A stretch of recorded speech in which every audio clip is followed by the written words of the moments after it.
ഈ ഓണത്തിന് നമുക്കിങ്ങനെയൊന്ന് ബീറ്റ്റൂട്ട് മെഴുക്കുവരട്ടി ഉണ്ടാക്കിയാലോ.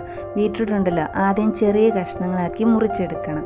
കുറച്ച് ചുവന്നുള്ളിയും ഒരു 5-6 അല്ലി വെളുത്തുള്ളിയും കുറച്ച് പച്ചക്കുരുമുളകും 2-3 വറ്റൽമുളകും കൂടെ ചേർത്ത് കല്ല് വെച്ച് നന്നായിട്ട് ചതയ്ക്കണം. എന്നിട്ടുണ്ടല്ലോ, ഒരു ചട്ടിയിലേക്ക് ഒരു പാനിലേക്ക് കുറച്ച് എണ്ണ ഒഴിച്ചിട്ട് ഈ ഉള്ളിയൊക്കെ ചതച്ച് വെച്ചിരിക്കുന്ന ഉള്ളിയൊക്കെ ഇട്ട് ഒന്ന് വഴറ്റണം. ഒന്ന് വഴറ്റി വന്നു കഴിയുമ്പോൾ ഒരു ചെറിയ സവോള അരിഞ്ഞതും കൂടെ ഇട്ട് വഴറ്റണം. അതിലേക്ക് കുറച്ച് കറിവേപ്പില ഇട്ട് കൊടുക്കണം. കറിവേപ്പില ഇട്ടിട്ട് അതൊന്ന് വഴറ്റി വന്നു കഴിയുമ്പോൾ അരിഞ്ഞ് വെച്ചിരിക്കുന്ന നമ്മൾ കഷ്ണങ്ങളാക്കി വെച്ചിരിക്കുന്ന ബീറ്റ്റൂട്ടില്ലേ, അതും കൂടി ഒന്ന് ഇട്ട് കൊടുത്താൽ മതി. അതിലേക്ക് കുറച്ച് ഉപ്പൂടെ ചേർത്ത് നന്നായിട്ട് അടച്ച് വെക്കണം. അടച്ച് വെച്ച് കഴിയുമ്പോൾ അതിനകത്ത് നിന്ന് ബീറ്റ്റൂട്ടിൽ നിന്ന് തന്നെ വെള്ളമൊക്കെ ഇറങ്ങി അത് നന്നായിട്ട് പാകത്തിന് വെന്ത് കിട്ടും.